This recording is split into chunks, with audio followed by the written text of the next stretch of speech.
In this video, I'll show you how to stop WhatsApp from showing your name to strangers.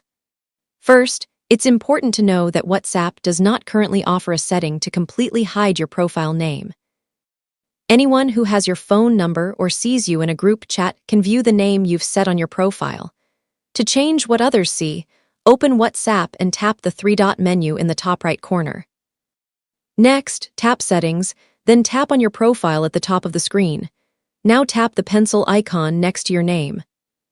From here, you can replace your current name with a nickname, initials, an emoji, or any generic name you'd prefer to display.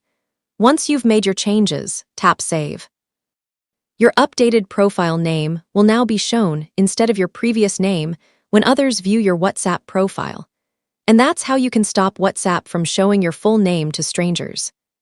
If this guide helped you out, don't forget to leave a like, subscribe to the channel, and turn on notifications for more helpful tutorials.